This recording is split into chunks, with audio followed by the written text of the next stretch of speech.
오늘은 성령 강림절 후 세 번째 주일이자 아버지의 날입니다.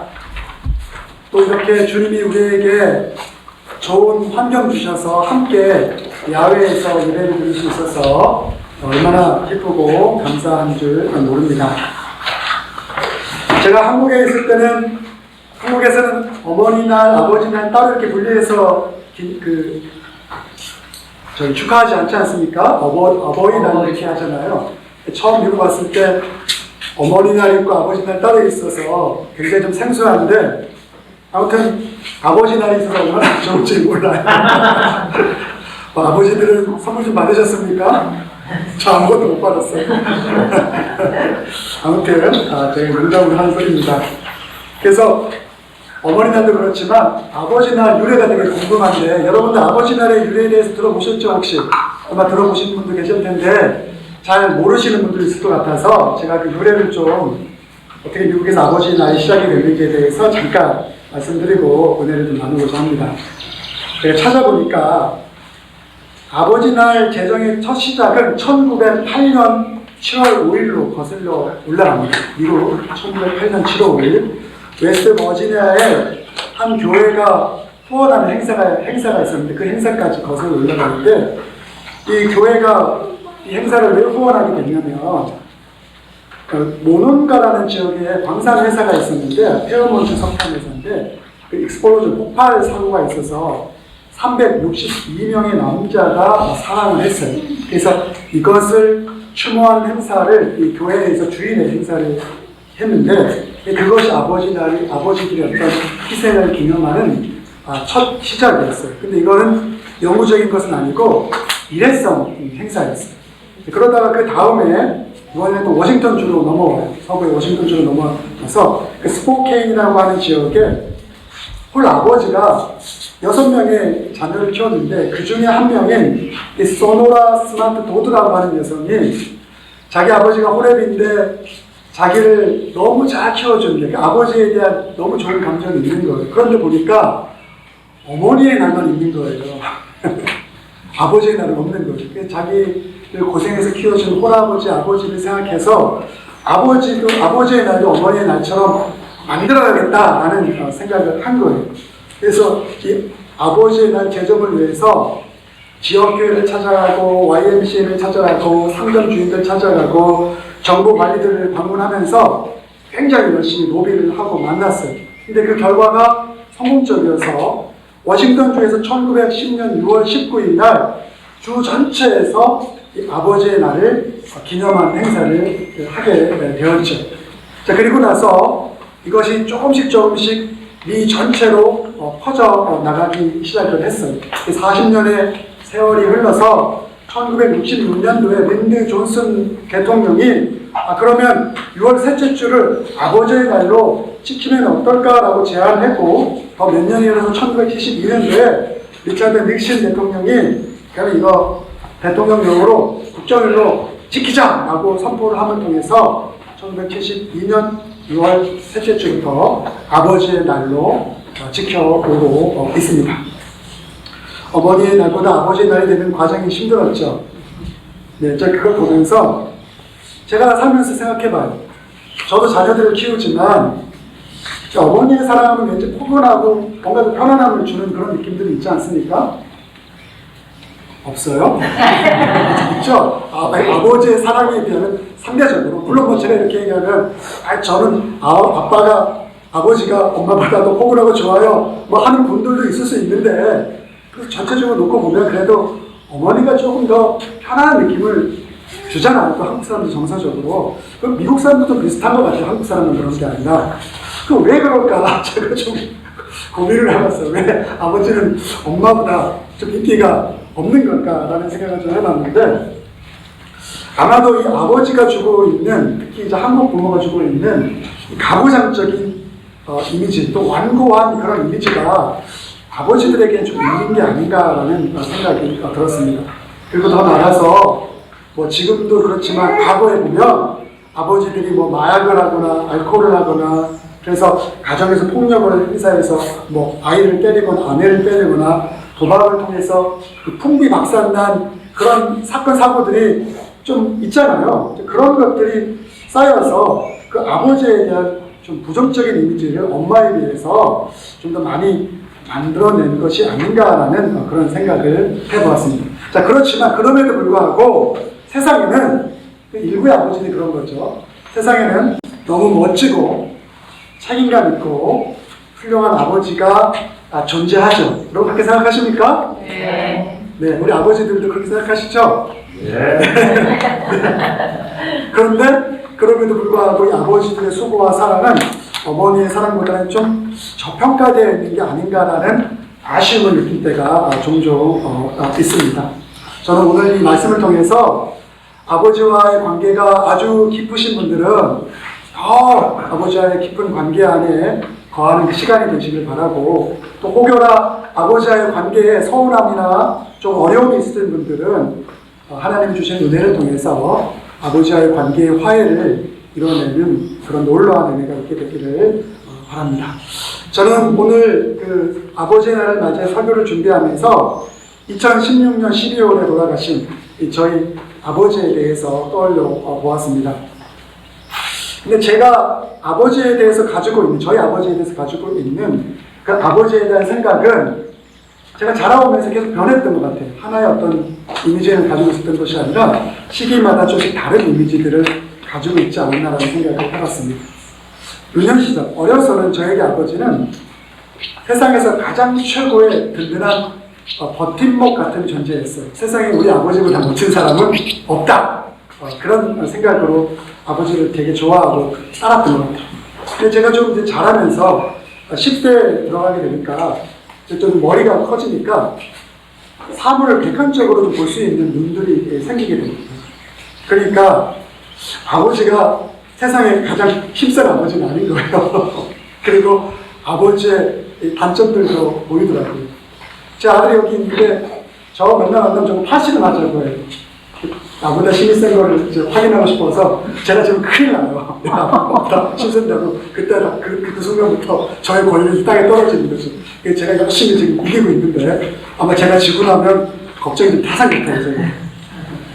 자, 그랬고 또 제가 아빠가 되고 또 가정을 이루고 나서는 아버지 역할을 하게 되고 남편 역할을 하다 보니까 우리 아버지가 나 키우면서 우리 자녀들 키우면서 가장 역할을 하려고 얼마나 고생이 많으셨을까, 그거에 대해서 동정적인 마음이 동정이 가게 되더라고요. 그래서 엄마하고 아버지가 있으면 가끔 아내가 남편을 이해 못할 때가 있잖아요. 근데 자식으로서, 남자로서 오히려 아버지를 조금 더 이해할 수 있는 그런 마음들 훨씬 더 많이 생기게 되고, 내가 또 가장이 되고 나니까 그 아버지의 그 어깨의 무게감이 얼마나 컸을까라는 그런 것들에 대해서 마음이 굉장히 하게 됩니다. 그리고 이제 저희 아버지가 은퇴하시고 나셔서 돌아가시기 전까지는 계속해서 약해지시잖아요. 기억도 약해지고 체력도 약해지고, 그러니까 제 마음 가운데는 안쓰러운 거예요. 그래서 한 해가 지나가면서 드는 생각이 뭐냐면, 돌아가시지 말고 올해도 좀 살아계셨으면 좋겠다. 내년에도 좀 살아계셨으면 좋겠다. 근데 어느 순간에 저를 떠나가시더라고요. 그러면서 그런 아버지를 생각하면서 아버지가 너무 보고 싶다라는 그러한 고백을 해 봅니다. 아마도 제 자녀들도 제가 이렇게 그 자녀들이 자라나면서, 또 여러분의 자녀들도 자라나면서 이 아버지에 대한 이미지가 제가 생각이 바뀌었던 것처럼 여러 가지 이미지를 가지고 살아가게 될 것이라는 생각을 하게 됩니다. 자, 그럼에도 불구하고 아버지로서의 역할, 그것을 감당하는 것은 쉬운 일이 아닙니다. 하지만 부모의 역할, 아버지의 역할을 잘 감당하게 될 때 정말로 주님이 기뻐하시는 아름다운 가정을 만들어갈 수가 있죠. 왜냐하면 부모, 또 특히 아버지가 자녀들에게 있어서 직업의 선택이라든가 배우자의 선택이라든가 어떤 인생의 방향 설정, 또 여러 가지 신앙 문제들에 있어서도 큰 영향을 미치기 때문인 것이죠. 어쨌든 간에 그럼에도 불구하고 이 아버지의 자녀들에 대한 사랑은 한없이 끝없이 자녀들을 향하고 있고, 그것은 자녀들에게 있어서 아버지는 자녀들에게 있어서 축복을 줄 수 있는 그러한 분이라는 사실을 우리는 잊지 말아야 하겠습니다. 자, 오늘 우리는 탕자의 비유라고 알려져 있는, 너무나 잘 알고 있는 이 비유의 말씀을 함께 나누었습니다. 뭐 잘 알고 있겠지만 이 말씀을 좀 요약하자면 그렇습니다. 예수님께서 비유로 얘기하셨는데, 한 아버지에게 자녀가 둘이 있었죠. 큰아들과 둘째 아들이 있었는데, 이 둘째 아들이 좀 막 나가는 아들이에요. 그래서 아버지가 죽지도 않았는데 아버지 유산을 달라고 요구를 하죠. 근데 아버지가 마음이 되게 넓어서, 그래, 네가 요구를 하니까 내가 유산을 줄게. 그래서 그 둘째 아들에게 유산을 주었죠.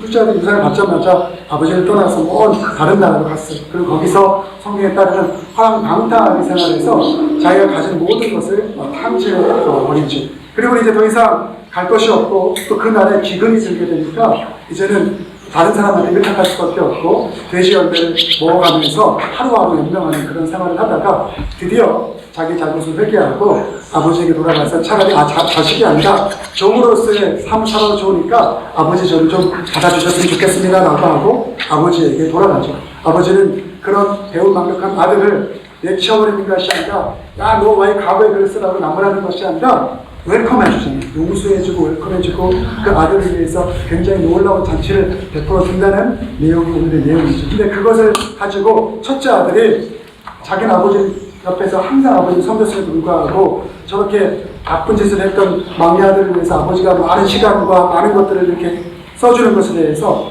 질투하고, 왜 그런지 아버지에서 불평하니까 아버지가 내게 있는 모든 것이 너의 것이고, 그리고 둘째 아들은 이렇다가 다시 살아 돌아왔으니 그것 또한 나에게 기쁨이 아니겠느냐라고 말하면서 이 비유가 끝마쳐지게 되죠. 하나님 아버지의 마음, 우리를 향한 하나님 아버지의 마음이 어떤 것인지를 나타나기 위해 예수님께서 우리들에게 말씀해 주신 비유의 말씀이라고 할 수가 있죠. 뭐라고 얘기하면, 하나님께서는 우리를, 사랑하는 아들인 우리를 끝까지 회개하고 돌아가는 것을 기다리시는 분임을 분명하게 얘기하죠. 그리고 그 아버지는 우리의 잘못에 의해서, 아들의 잘못에 의해서 그 관계가 깨어졌음에도 불구하고 돌이켜서 다시 돌아오게 됐을 때 그것을 용서하시고 받아주시는 분임을, 그래서 아들이나 우리를 향한 하나님의 사랑이 영원하신 분임을 말씀해 주고 있죠.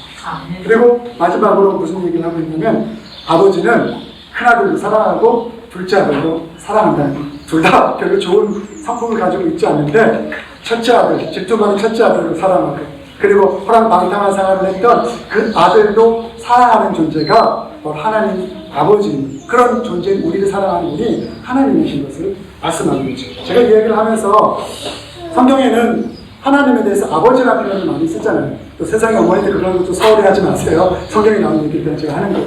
그래서 이 하나님 아버지의 마음을 보면서 우리 부모의 마음이 하나님의 사랑을 가장 닮아있지 않습니까? 그리고 저는 또 근데 세상의 육신을 가지고 있는 이 아버지의 자녀에 대한 사랑의 마음이 이 하나님의 사랑을 닮아있다고 저는 믿어 의심치 않습니다. 물론 제가 이런 얘기를 하면 아버지에 대한 기억이 좋지 않은 분들은 아니야, 우리 아버지는 그렇지 않았어 라고 말할지 모르지만, 아버지의 사랑은 그럼에도 불구하고 이러한 하나님의 사랑을 닮아있는 부분이 충분히 있죠. 아마 부모의 사랑만큼 하나님의 사랑과 가장 밀접한 사랑은 이 세상 가운데 없을 거예요. 물론 부모의 사랑이 하나님의 사랑을 어쩔 수 없어지죠. 자, 그래서 중요한 것은 우리에게 그러한 육신의 부모가 있다는 사실에 대해서 우리는 감사할 수 있어야 돼요. 그리고 우리에게 그런 추억을 만들어주신 아버지가 떠나가셨고 지금 있던 간에 그것에 대해서도 우리가 기뻐하고 감사할 수 있어야 돼요. 여러분 마음 어떻습니까? 여러분 그렇습니까? 네. 우리 마음에 대해서 한번 깊게 고민해 보시기 바랍니다. 혹여나 아버지와의 관계가 좋지 않아서 좀 먼 거리감을 느끼는 분이 있다면 하나님이 주신 그 놀라운 사랑을 통해서 아버지와의 깨어진 관계를 회복할 수 있는 그러한 여러분 모두가 되기를 바랍니다. 자, 오늘 말씀을 좀 마치고자 합니다. 좋은 부모, 좋은 아버지가 좋은 자녀를 만들어냅니다. 아버지 하나님처럼 우리 또한 사랑하는 자녀들에게 아버지의 진심을 드러낼 수 있는 포용과 사랑을 실천할 수 있는 부모가 되기를 바랍니다. 하나 좋은 부모와 아버지가 되기 위하여 우리에게 부족한 것이 있다면 주님과 성령의 도우심을 통해서 그 부족함을 채워나갈 수 있는 아버지, 또 세상의 부모들이 되기를 바랍니다. 세상의 모든 부모님, 그리고 특별히 세상의 모든 아버지를 축복합니다. 자, 마지막으로 메가더 장군이 쓴 아버지의 기도라는 기도가 있는데 이 기도를 들려드리기 통해서 말씀을 마치도록 하겠습니다. 자, 메가더 장군의 아버지의 기도라는 기도입니다. 저에게 이런 자녀를 주옵소서. 약할 때 자기를 돌아볼 줄 아는 교리와 두려울 때 자신을 잃지 않는 감대성을 가지고 정직한 패배에 부끄러워하지 않고 태어나며 승리에 경쟁하고 온유한 자녀를 주옵소서. 자신의 의견만을 고집하지 말게 하시고 주를 알고 자신을 아는 것이 지식의 기초인 자녀를 허락하옵소서. 원하옵기는 그를 평탄하고 안이한 길로 인도하지 마시고 고난과 고전에 직면하여 분투 항거할 줄 알도록 인도하여 주옵소서. 그리하여 거센 폭풍우 속에서도 용감히 싸울 줄 알게 하시고 패배한 이에게는 안용할 줄 알도록 가르쳐 주옵소서. 그 마음이 깨끗하고 그 목표가 높은 자녀를 남을 정복하려고 하기 전에 먼저 자신을 가질 줄 아는 자녀를 미래를 바라보기와 동시에 지난 날을 잊지 않는 자녀를 주게 주옵소서. 이에 더하여 제 아들에게 품과 눈물을 지니고 생을 진지하게 살아감과 동시에 생을 즐길 줄 알게 하옵소서. 제 자신의 지나치게 집착하게 알게 하시고 겸허한 마음을 갖게 하시사 참된 위대성과 소박성이 있음을 알게 하시고 참된 지혜는 열린 마음에 있으며 참된 힘은 온유한 마음에 있음을 명심하게 하옵소서. 그리하여 내 아버지는 어느 날 내 인생을 헛되이 살지 않았노라고 고백할 수 있도록 도와주시옵소서. 이 기도를 기억하시는 우리가 되기를 축복합니다. 자, 지금 이 시간은 헌금을 봉헌하는 시간인데요. 우리 헌금위원께서 헌금 혹시 헌금을 주시고 봉헌하도록 하겠습니다.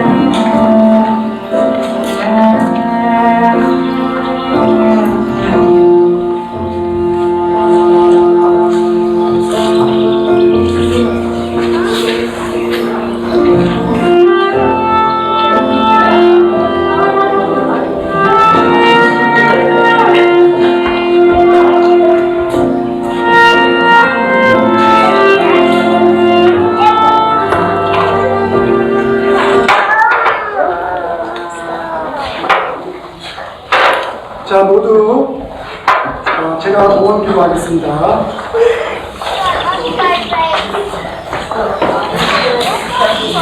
자, 기도합니다. 사랑과 은혜가 많으신 아버지 하나님, 저는 한 주도 돌봐주시고 이렇게 귀한 야외 예배를 이곳에서 함께 드릴 수 있도록 인도해 주시고 너무나 고맙고 감사합니다. 그런 예물을 드린 손길마다 축복해 주시고 또 질문로 영원받아 주시옵소서. 우리 모든 말씀 예수님의 이름으로 기도드렸사옵나이다. 자, 우리 모두 478장